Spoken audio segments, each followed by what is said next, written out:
ইংরেজিতে ভালো দক্ষতা অর্জন করতে হলে কিংবা ইংরেজি ভালোভাবে বলতে হলে আমাদেরকে অবশ্যই উডের ব্যবহার শিখতে হবে। কারণ উডের ব্যবহার ছাড়া আমরা কখনো ইংরেজিতে ভালো দক্ষতা অর্জন করতে পারবো না কিংবা ইংরেজিতে কখনো ভালোভাবে কথা বলতে পারবো না। সুতরাং ইংরেজিতে ভালোভাবে কথা বলতে হলে কিংবা ইংরেজিতে ভালো দক্ষতা অর্জন করতে গেলে আমাদেরকে অবশ্যই উডের ব্যবহার জানতে হবে। আর এই ভিডিও টিউটোরিয়ালের মাধ্যমে আমি আপনাদের দেখাবো কিভাবে আমরা সমস্ত উডের সমস্ত ব্যবহার করতে পারি। তো চলুন শুরু করি উডের ব্যবহার। এখন আমরা দেখব উডের ব্যবহার। Would, WOULD, would. উড ব্যবহার করা হয় অতীতের অভ্যাসমূলক কোনো কাজে।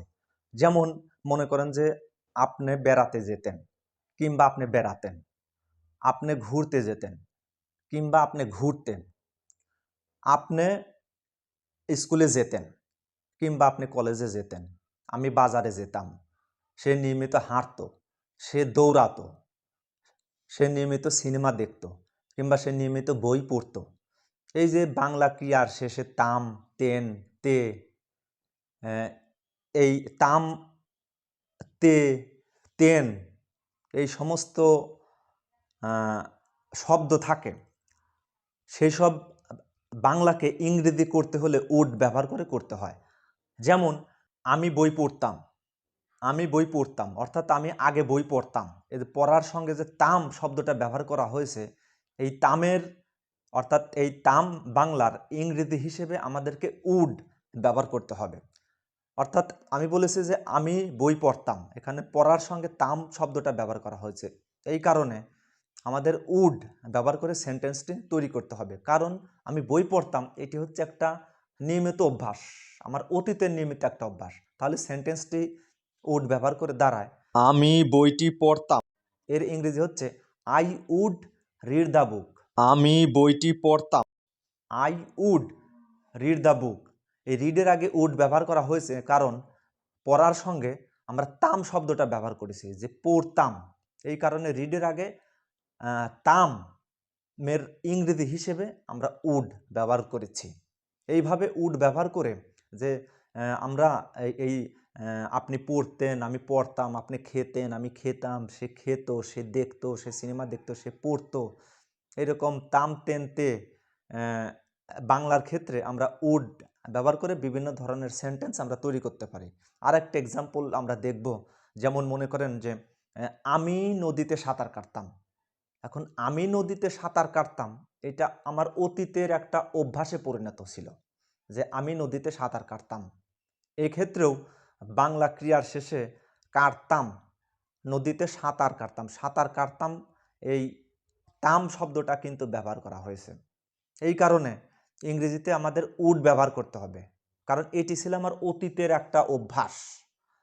তাহলে সেন্টেন্সটি উড ব্যবহার করে দাঁড়ায় আমি নদীতে সাঁতার কাটতাম, আমি নদীতে সাঁতার কাটতাম।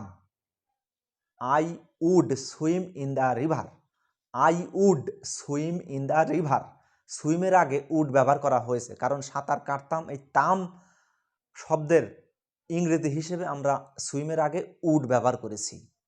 আমরা আরেকটা উদাহরণ দেখব। যেমন আমি সিনেমা দেখতাম, আমি সিনেমা দেখতাম, দেখতাম অর্থাৎ আগে দেখতাম, আমার জীবনে আমি আগে দেখতাম, যেটা আমার নিয়মিত একটা অভ্যাসে পরিণত হয়েছিল। এই কারণে এই সেন্টেন্সটি তৈরি করতে আমাদেরকে উড ব্যবহার করতে হবে। তাহলে সেন্টেন্সটি উড ব্যবহার করে দাঁড়ায় যে আমি সিনেমা দেখতাম, আমি সিনেমা দেখতাম, I would watch cinema, I would watch cinema. এখানে ওয়াচ মানে হচ্ছে দেখা, ওয়াচের আগে উড ব্যবহার করা হয়েছে কারণ দেখা প্লাস তাম অর্থাৎ দেখতাম, অর্থাৎ ওয়াচের বাংলা হচ্ছে দেখা, সেই দেখার সঙ্গে তাম অর্থাৎ দেখতাম, তাম শব্দটা ব্যবহার করা হয়েছে, যে কারণে তামের ইংরেজি হিসেবে আমরা ওয়াচের আগে উড ব্যবহার করেছি। এইভাবে উড ব্যবহার করে আমি দেখতাম, সে দেখতো, তুমি দেখতে, তিনি দেখতেন, এই যে দেখতাম, দেখতেন, দেখতে, এই সমস্ত বাংলা আমরা ব্যবহার করি এবং এইগুলিকে ইংরেজি করতে আমাদেরকে অবশ্যই ইংরেজি সেন্টেন্স তৈরি করতে WOULD এই উড ব্যবহার করতে হবে। এখন আমরা দেখব উড বি এর ব্যবহার। Would be, WOULD, would be, DEB, would be. Would be এর বাংলা অর্থ হচ্ছে হতাম, হইতেন, হইতে ইত্যাদি। অর্থাৎ আমরা বাংলা অনেক সময় ব্যবহার করি যে আমি যদি হতাম, সে যদি হইতো, আপনি যদি হইতেন, ইত্যাদি ইত্যাদি। এই রকম এই হতাম, হইতেন, হইতো বাংলাকে ইংরেজি করতে হলে আমাদেরকে অবশ্যই উড বি ব্যবহার করে ইংরেজি করতে হবে। অর্থাৎ কয়েকটা উদাহরণের মাধ্যমে আমরা উড বি এর বিস্তারিত ব্যবহার জানব। উড বি যে ব্যবহার করা হচ্ছে এটি কিন্তু অতীতের কোনো একটা নির্দিষ্ট কাজ, কল্পনামূলক, অনুমানমূলক কিংবা অনুশোচনামূলক অবস্থাকে বোঝায়, যা কোনো সত্য পূরণ হলে ঘটতো কিন্তু বাস্তবে ঘটেনি। অর্থাৎ উড বি ব্যবহারযুক্ত বাক্যে যে ঘটনাটা ঘটবে সেটি কিন্তু বাস্তবে ঘটবে না, কোনো একটা কন্ডিশনাল সেন্টেন্স বা সত্যমূলক বাক্যের উপরে নির্ভর করবে যে সেটি যদি হইতো তাহলে এটি হইতো। যেমন মনে করেন যে এক্সাম্পল হিসেবে আমরা ব্যবহার করতে পারি যে তুমি যদি পাস করতে তাহলে আমি খুশি হতাম। তুমি যদি পাস করতে তাহলে আমি খুশি হতাম। এক্ষেত্রে তুমি যদি পাস করতে তাহলে আমি খুশি হতাম, অর্থাৎ আমি খুশি হতাম এটি নির্ভর করে যে তুমি যদি পাস করতে। তুমি যদি পাস করতে এটি কিন্তু একটা কন্ডিশনাল সেন্টেন্স, কারণ হচ্ছে তুমি যদি পাস করতে এর মধ্যে যদি শব্দটা উল্লেখ আছে। এই যদি শব্দটা হচ্ছে একটা সত্যমূলক বাক্যের উদাহরণ। অর্থাৎ পুরা সেন্টেন্সটা আমরা এইভাবে ইংরেজিতে বলবো যে তুমি যদি পাস করতে তাহলে আমি খুশি হতাম। তুমি যদি পাস করতে তাহলে আমি খুশি হতাম। If you had passed I would be happy. If you had passed I would be happy. এখানে হ্যাপির আগে উড বি ব্যবহার করা হয়েছে, কারণ খুশি হতাম, এই যে খুশি হতাম, এই হতামের ইংরেজি হিসেবে উড বি ব্যবহার করা হয়েছে এবং যে কারণে হ্যাপির আগে উড বি ব্যবহার করা হয়েছে। আর একটা উদাহরণ আমরা দেখব, যেমন আমি যদি লেখাপড়া করতাম তাহলে আমি ডাক্তার হতাম। আমি যদি লেখাপড়া করতাম তাহলে আমি ডাক্তার হতাম। এই বাক্যটিও উড বি ব্যবহার করে করতে হবে, কারণ এই বাক্যটিও একটা কন্ডিশনাল বাক্যের অন্তর্ভুক্ত, যা কোনো সত্যমূলক বাক্যের উপর নির্ভর করে। যেমন if I had studied I would be a doctor. If I had studied I would be a doctor. এখানে ডাক্তার হতাম এটি কিন্তু নির্ভর করে যে আমি যদি লেখাপড়া করতাম অথবা আমি যদি লেখাপড়া জানতাম, এর উপরে নির্ভর করে। এখানে ডাক্তার হতাম, হতাম এই যে বাংলা, এটিকে ইংরেজিতে করতে হলে আমাদেরকে উড বি ব্যবহার করতে হবে, যে উড বি এ ডক্টর, একজন ডাক্তার হতাম। এই কারণে এই একজন ডাক্তার হতাম, এই ডাক্তার হতাম, এই ডাক্তারের আগে যে কারণে উড বি ব্যবহার করা হয়েছে। এইভাবে আমরা উড বি ব্যবহার করে বিভিন্ন সত্যমূলক বাক্যের যে এটা যদি হইতো ওটা হইতো, কিংবা এটা যদি হইতো ওইটা হইতো, এইরকম এই হতাম, হইতো, হইতেন, এই যে বাংলা, এই বাংলাকে আমাদের ইংরেজি করতে হলে উড বি ব্যবহার করে আমাদের ইংরেজি করতে হবে। এখন আমরা দেখব উড হ্যাভের ব্যবহার। উড হ্যাভ, যার বাংলা অর্থ হচ্ছে করে থাকতাম। এই উড হ্যাভ অথবা করে থাকতাম এই ধরনের শব্দ কিন্তু সত্যমূলক বাক্য বা কন্ডিশনাল সেন্টেন্সে ব্যবহার করা হয়ে থাকে। অর্থাৎ অতীতের কোনো একটা নির্দিষ্ট কাজ কল্পনামূলক, অনুমানমূলক অথবা অনুশোচনামূলক অবস্থাকে বোঝায়, যা কোনো সত্য পূরণ হলে ঘটত কিন্তু বাস্তবে ঘটেনি। এরকম অর্থেই বা এরকম ক্ষেত্রেই কিন্তু করে থাকতাম অথবা উড হ্যাভ আমরা ব্যবহার করে থাকি। কয়েকটি উদাহরণের মাধ্যমে বিষয়টি বোঝার চেষ্টা করব। যেমন হচ্ছে যে তুমি যদি আমাকে বলতে তাহলে আমি কাজটি করে থাকতাম। তুমি যদি আমাকে বলতে তাহলে আমি কাজটি করে থাকতাম। এই যে আমি কাজটি করে থাকতাম, এটি কিন্তু নির্ভর করে সত্যমূলক বাক্য যে তুমি যদি আমাকে বলতে এর উপরে। কারণ তুমি যদি আমাকে বলতে, এটি যদি বাস্তবে বলতো তাহলে আমি কাজটি বাস্তবে করতাম। এই ধরনের সেন্টেন্সে কিন্তু উড হ্যাভ আমরা ব্যবহার করতে পারি।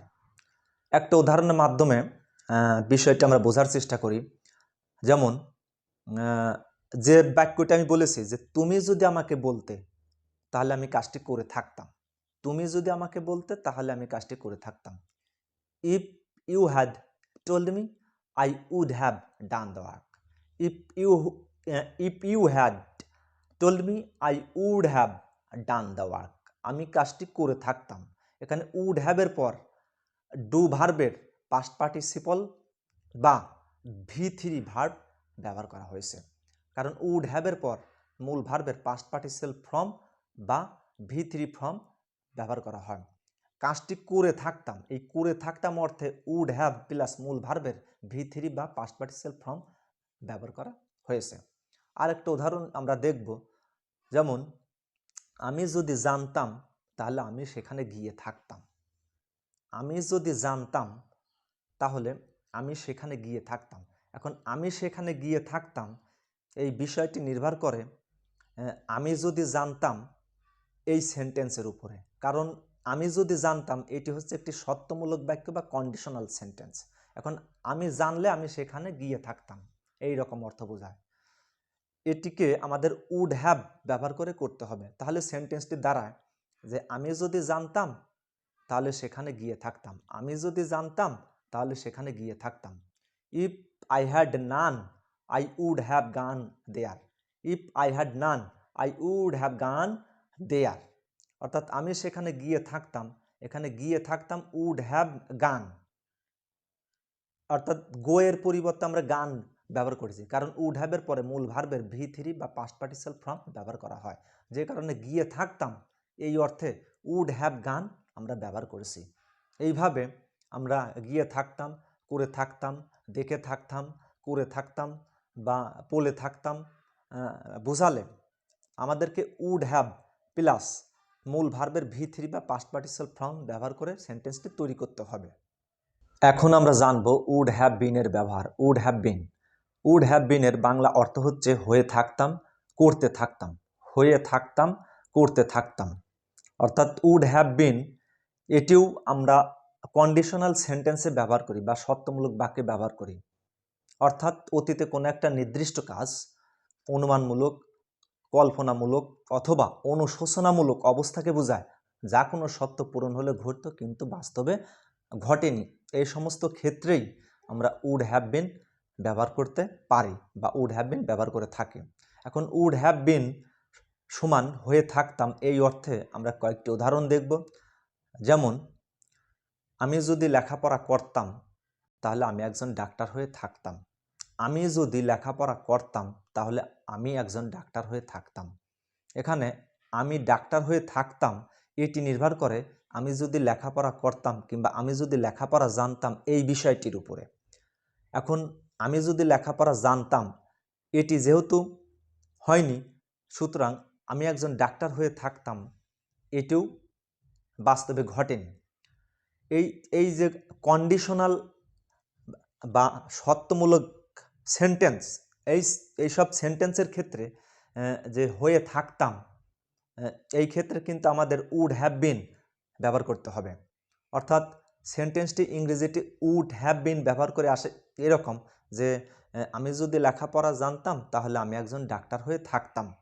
যে আমি যদি লেখাপড়া জানতাম তাহলে আমি একজন ডাক্তার হয়ে থাকতাম। If I had studied I would have been a doctor. If I had studied I would have been a doctor. এখন আমি একজন ডাক্তার হয়ে থাকতাম, এখানে হয়ে থাকতাম অর্থে উড হ্যাভ বিন ব্যবহার করা হয়েছে। এবং আরেকটা সেন্টেন্স বা এক্সাম্পল আমরা দেখব, যেমন তুমি যদি পাস করতে তাহলে আমি খুশি হয়ে থাকতাম। তুমি যদি পাস করতে তাহলে আমি খুশি হয়ে থাকতাম। এখানে আমি খুশি হয়ে থাকতাম বলতে এই সেন্টেন্সটি নির্ভর করে তুমি যদি পাস করতে এই কন্ডিশনাল সেন্টেন্স বা সত্যমূলক বাক্যের উপরে নির্ভর করে, যে তুমি যদি পাস করতে এর উপরে নির্ভর করে আমি খুশি হয়ে থাকতাম এই সেন্টেন্সটি।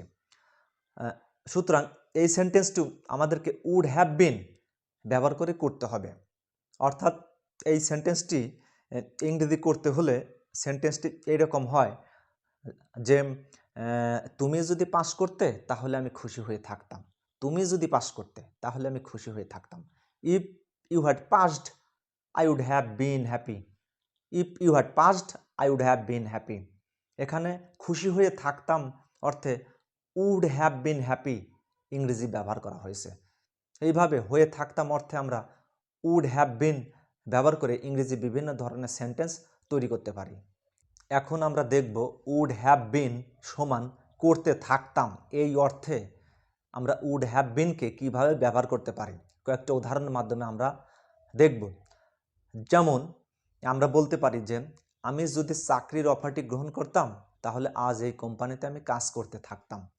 আমি যদি চাকরির অফারটি গ্রহণ করতাম তাহলে আজ আমি এই কোম্পানিতে কাজ করতে থাকতাম। এখানে এই কোম্পানিতে কাজ করতে থাকতাম অর্থে আমাদেরকে উড হ্যাভ বিন ব্যবহার করতে হবে। তবে করতে থাকতাম অর্থে উড হ্যাভ বিন ব্যবহার করলে তারপরে মূল ভার্বের সঙ্গে আইএনজি যোগ করতে হবে। তাহলে সেন্টেন্সটি আমরা এইভাবে বলতে পারি যে আমি যদি চাকরির অফারটি গ্রহণ করতাম তাহলে আজ আমি এই কোম্পানিতে কাজ করতে থাকতাম। আমি যদি চাকরির অফারটি গ্রহণ করতাম তাহলে আজ আমি এই কোম্পানিতে কাজ করতে থাকতাম। If I had received the job offer, I would have been working in this company today. If I had received the job offer, I would have been working in this company today. এখানে কাজ করতে থাকতাম অর্থে would have been plus মূল verb plus ING ব্যবহার করা হয়েছে। আমরা আরেকটা উদাহরণ দেখব। যেমন তুমি যদি আমাকে বলতে তাহলে আমি চায়ের দোকানে অপেক্ষা করতে থাকতাম। তুমি যদি আমাকে বলতে তাহলে আমি চায়ের দোকানে অপেক্ষা করতে থাকতাম। এই যে করতে থাকতাম এই অর্থে কিন্তু আমাদের উড হ্যাভ বিন প্লাস মূল ভার্বের সঙ্গে আইএনজি অবশ্যই ব্যবহার করতে হবে। তাহলে সেন্টেন্সটি আসে, তুমি যদি আমাকে বলতে তাহলে আমি চায়ের দোকানে অপেক্ষা করতে থাকতাম। তুমি যদি আমাকে বলতে তাহলে আমি চায়ের দোকানে অপেক্ষা করতে থাকতাম। If you had told me I would have been waiting in the tea stall. If you had told me, I would have been waiting in the tea stall. এখানে চায়ের দোকানে অপেক্ষা করতে থাকতাম অর্থে উড হ্যাভ বিন প্লাস মূল verb plus ING ব্যবহার করা হয়েছে, অর্থাৎ ওয়েটের সঙ্গে আইএনজি ব্যবহার করা হয়েছে। এইভাবে উড হ্যাভ বিন সমান করতে থাকতাম অর্থে বিভিন্ন সেন্টেন্সে উড হ্যাভ বিন ব্যবহার করে আমরা বিভিন্ন ধরনের ইংরেজি সেন্টেন্স তৈরি করতে পারি। তো আজকের মতো এখানেই শেষ করলাম। কথা হবে পরবর্তী টিউটোরিয়ালে। আল্লাহ হাফেজ।